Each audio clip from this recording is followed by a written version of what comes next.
So today we're going to go through two solutions, both relatively small solutions that can make a big impact in Sage 200. The first being Innhance, which is one of our Innov8 in-range modules, which is an enhancement pack for Sage 200, adds a few little features that can make using Sage 200 a lot easier. And then we're going to look at one of Draycir's products, which is Spindle Report Scheduler, which, as it says on the tin, is for scheduling reports to be sent out. So the other thing just to mention on here, and I have got a reminder on the last slide as well, registrations are now open for our Innov8's Live 2024, which is being held again at Dean Clough Mills in Halifax on November the 7th this year. It's free for anybody to attend, so if you haven't registered, just search Innov8's Live 2024 on Google and you'll find the registration page, or speak to your account manager for any more information. So with that, I'll just introduce myself. So my name's Chris Housecroft. I'm pre-sales manager at Innov8. So I work with our new business and account management teams to find solutions for our customers and prospects. I also look after our in-range of products. So Innhance is one of those that we're going to look at today. I also look after our partners, so Draycir, Sycon, Eureka, any of the other partner solutions. I work with them to decide what solutions we'll offer to our customers and talk to them about all their offerings. So the first solution we're going to look at today is Innhance, which is one of our in-range modules. This is a small enhancement pack that adds a number of features into various areas of Sage 200. You can see a couple of the on the screen, and we're going to have a dive in and have a look at this as well. So we do have things like cloning of a company, on-demand backups, reference checks, narrative updates. Quantity as default might not mean much to some people, but it's a difference in terms of default views in the screen. So what I'll do is I'll just share my screen and we'll just have a look at this. I'm just going to just share my Sage 200 screen with you. Okay, so once Innhance has been installed, it's a relatively light Sage add-on that we can get installed for you, and then we enable that in your menu. So you see Innov8 Innhance on your menu. The first time it opens, you'll be prompted for a license, and then we can see that my system is licensed until the end of August next year. Within here, then we can see each of the different areas that we have functions enabled for. And we can choose whether or not they're enabled or not by hitting the tick box. So we've got things that are general functionality, such as the clone, Sage Company on-demand backup. We'll have a look at those today. We've got different functionality then that extends into sales order processing around dates and checking for duplicates and kind of making life easier in terms of navigating through lines. The next and previous buttons are quite nice, so you can cycle between the lines on a sales order without having to close the window, for example, which is quite nice and can save a lot of time. And also the ability to see the stock item history from within the sales line as well. We've got the ability to show quantities as default within there, which is always quite useful. When you go into a sales order, it's normally on show values, so you can see like the net and gross value, whereas a lot of people want to go in there and they want to see the quantity allocated or quantity dispatched or quantity invoiced. So they're always hitting that radio button within there. With this turned on, it will automatically default to that view when you open a sales order. We've got some other bits on here as well. We've then also got the same things or similar things within purchase order processing, and then some checks within sales ledger as well. So we've got things such as reference checks when we're putting invoices on to make sure we're not entering duplicate transactions. We've got an on-hold update function, which is quite nice. So when you put a sales ledger account on hold, it can actually prompt to put all the sales orders for that customer on hold to stop anybody from accidentally dispatching them, because Sage is standard when you put an account on hold, it only puts future sales orders on hold. It doesn't put existing sales orders on hold. And equally, it will remove them from hold when you take the customer off hold as well. Again, similar for the purchase ledger. And then we've got some bits around stock control. So the two things in there is a note that you can enter that will pop up when you're entering sales orders and purchase orders. And then the ability to prompt to add all warehouses onto a stock item when you create it as well, rather than having to add them manually. Now, the first general option is where I'm going to focus on today, just because this is quite unique and there's some things in here that will help the business, both from a support perspective, but sort of from a month-end, year-end process as well. So with those three options enabled, this adds options into our Enhance menu. So the first one we've got is the support portal. That simply just opens our Innov8 support portal within the Sage window. You can then log in with your email address and password and log new cases or manage existing cases from within Sage without the need to kind of open a web browser. It just makes it a bit easier for you to go in and manage day-to-day support tickets. We've then got our on-demand backup and our clone Sage company. They're similar in what they do, but a little bit different. So when we go into the on-demand backup, this tells me the database server, the database that I'm currently logged into, where it's going to back up to on that server. If there's an existing backup already there, and I can choose whether or not I want to override that backup or not. What this allows me to do is by hitting the Start On Demand Backup button, this will take a snapshot of the company and store a file on the server so that I can either get my IT to go on and move it or get it restored as another Sage company. It's really useful for when you're doing sort of end of month, end of year processes where you want to take a snapshot. You can just go into this screen, hit Start On Demand Backup, and that will just take a backup of the company. Depending on the size of the company will depend on how long it takes. I'm not going to run it just because we've obviously got this session today. But it will tell you sort of how much the existing backup users and the available space as well.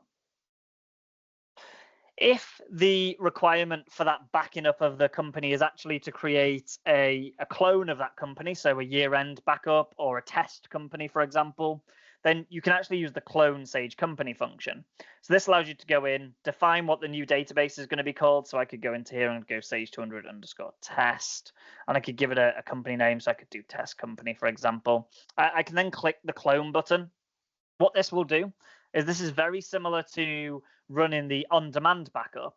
However, it will create a new database with the name described, and it will actually add that company into the list of companies. So I've got one that I did earlier for the live demo test. That's just a duplication of this company here. So what I would need to do then is just go in, simply add the relevant users to access that company, and that'll be available within Sage 200 without the need to contact support or any IT. This will allow you to just go in and create a clone company. So those features are the features that are kind of external to any other functionality within the system. Some of the other bits that we've got in here that was mentioned is things like duplicate reference checks, on hold updates. So for example, if we go in and look at one of our customers, so if we look at Abbey Retail, I'll just go down and just pick. So I've got an invoice here called DD Man Demo. So what our duplicate invoice check does is if we go in and try and enter an invoice and we go DD Man Demo and we move away from this, we'll see that we get a prompt to say that an invoice with the same reference already been entered for this customer. Do we want to continue? This is very similar to the tick box that appears next, although the tick box does some extra checks on dates and things, and so it can miss duplicate references depending on the data been entered. Ours simply triggers as soon as you move away from the field. So you're going to get prompted as soon as you move away from that field without the need to click on any of the tick boxes. We can choose in my instance to continue, and that will allow me to move through and enter the rest of the transaction. Now that functionality that allows me to continue is one of our settings. So if we go into our enhanced control under sales ledger and we click on the invoice reference check, you'll see some additional settings come up at the side. So first, do we allow blank entry or not? So if this is unticked, when we try and save the invoice, that won't allow us if we haven't entered a reference in there. We can also choose whether we're forcing a unique or whether we are warning only. So mine was set to warning, so it allows me to continue if a duplicate reference has been entered. If we click force unique, it won't allow me to move away from that field until I've entered a unique value in the invoice field. Equally, we can choose whether or not the invoice date is included in that validation. So as I mentioned, the Sage tick box does date and reference.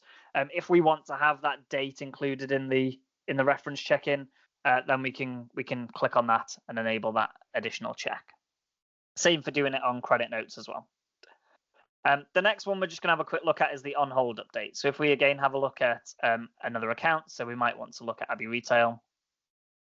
We can see Abbey Retail's got a whole load of orders that are live in the system.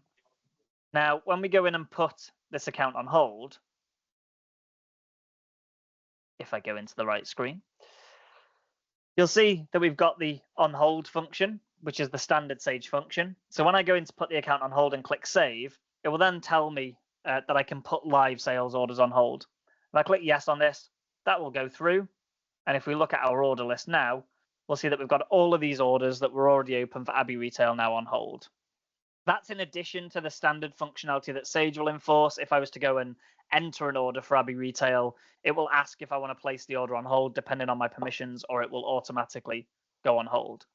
Once Abbey Retail have settled their account or reduced their balance or met whatever criteria we want to set to take them back off hold and continue trading with them, we just simply go into the account status again, remove them from hold, and then we can just say, mark the held orders as live, yes please. And again, if we now view our orders, they're all now live again, and we can process those transactions. It's nice simple functionality there. Some of the other bits we've got extend into sales orders, purchase orders, as we mentioned. So one of the things that we've added in is a stock pop-up note. So if we were to just go in and have a look at one of our stock items, we'll see that we have the ability to go in and define a pop-up note. So a new tab added under the the stock item, sorry. We go on, we can choose on here, message to be aware of for this stock item. We can then choose where this pops up, so whether it pops up on sales order or purchase order or both. So I'm just going to tick to put you on both. We'll simply just save the stock item. When we then go in now to enter an order, so if we just go into sales order processing, enter a new order, type in Abbey Retail. Oops, there we go. We get our normal Sage pop-up notes, but then when we go in to add that item onto the line, we'll see that we get our message pop up, message to be aware of for this stock item. We can put any text we want in there to just prompt the user. Once they click OK, they can then carry on to enter the details.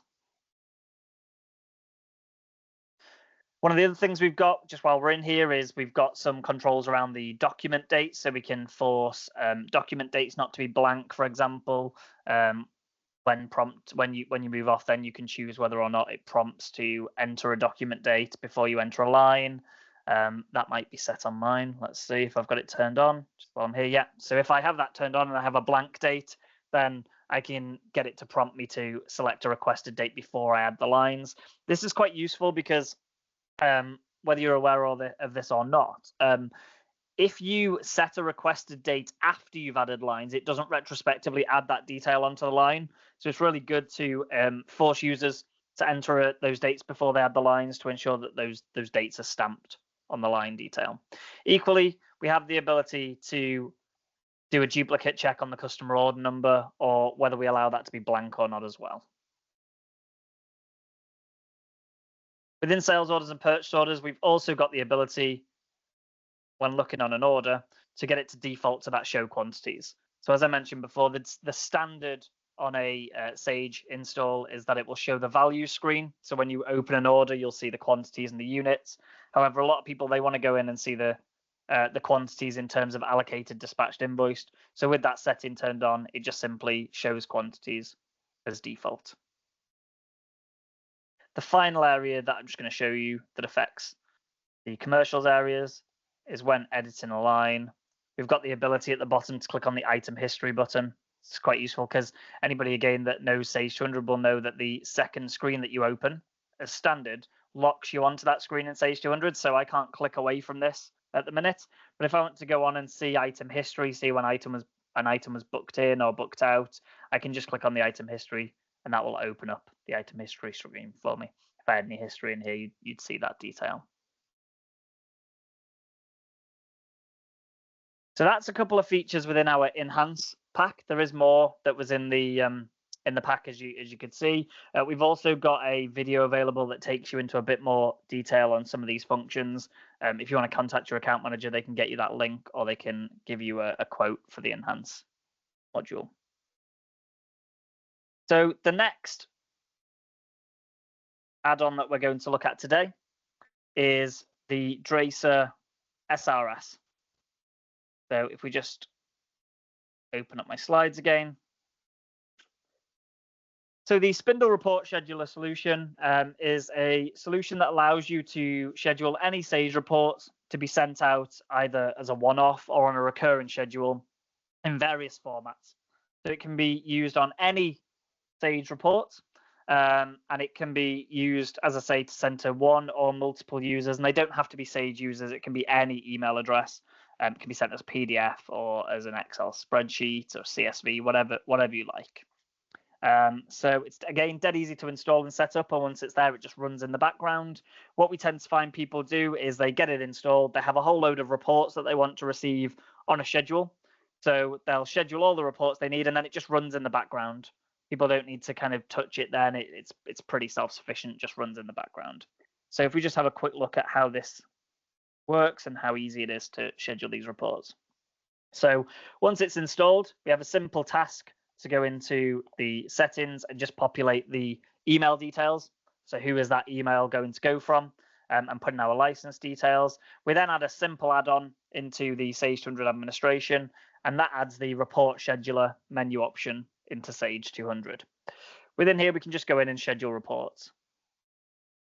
So what we see when we go in is our menu structure in terms of how Sage's reporting structure works. So we can go through this with you when we implement it, but effectively any reports drop into the custom or default fields. So if you have any custom reports or customizations to your reports, they'll show under the custom list. If you don't, then they'll just be in the standard list. So if I wanted to schedule a report, for example, that showed me my on-hold accounts, I could just go into my sales reports, extend that out, and then I can go for my sales ledger list of accounts report, for example. If I double click on that, that will run the report how you would normally expect to see in Sage 200, and it will pop up with the criteria that you'd be used to. So the only criteria I want to set on this report is whether on hold is ticked, so that these accounts are on hold. And I click OK. I then see an overview of the criteria that's been selected. So we just want in any accounts where on hold is set to yes. We then choose how we want to distribute this. So we can distribute it to the spooler within Sage. We can distribute by email, printer, or out to a file location. So I'm going to go to email. I'm just going to put my email address in there. I can then choose how I want to output this. So we can output to CSV. We can output in the same format as the data to Excel button that shows at the top of the reports. We can go to Excel, PDF, text, or XML, whatever you fancy. So I'm just going to go data to Excel. I then choose when I want this to be sent. So I can choose whether I want this as a one-time send, or I can choose whether to set this on a schedule. So I'm going to go set this on a schedule starting today. We'll end it in a month. We'll maybe say that it's going to occur daily, every day, and it's going to occur at, we could say 9 o'clock in the morning. So every day at 9 o'clock, we're going to get a report into our inbox that shows us a list of accounts that are currently on hold. We can then choose to update the email. If you want, the standard email will just say, please find attached copy of the report. But we can go in and customize that and add more detail onto that if you like. Pull in some of your variables, such as the date time that it was run, the company that it's been run against, because again, you can schedule reports from all of your Sage companies. So if you want to know which company it's come from, you could put that into the body of the email. Once we're happy, we're then just going to save that report, and that just gets added onto our schedule and tells us when it's next going to run. So it's next going to run tomorrow at 9 a.m. We could set something else in there. So we could set up, for example, a transaction report.